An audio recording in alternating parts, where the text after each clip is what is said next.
I mean, maybe it's a clever playing around with history to suggest that, you could have done without Islam.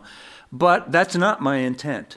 My intent, I think, is to suggest that whether Islam is the key source of conflict or not matters a great deal. A great deal.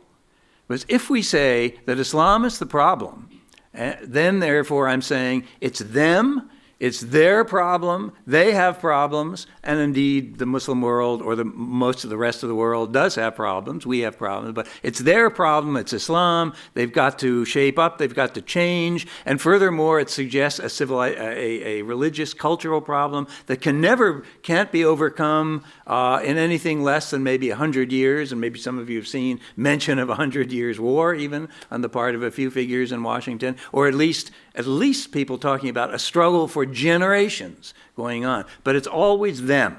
It's always them.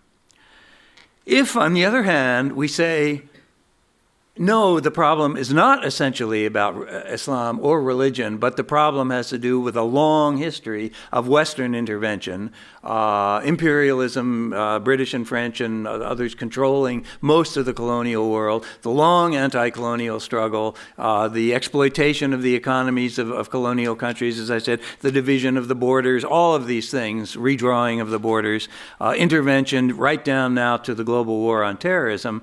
If we say that is the problem, then it makes it more of a two-way street. It makes it complicated. It means we've got to sit down and analyze what the grievances are there, how can we avoid them, where does their responsibility fit in, and where does our responsibility fit in, and it becomes a serious issue of longer negotiation, but not some impossible grand religious conflict about which most of us could do nothing.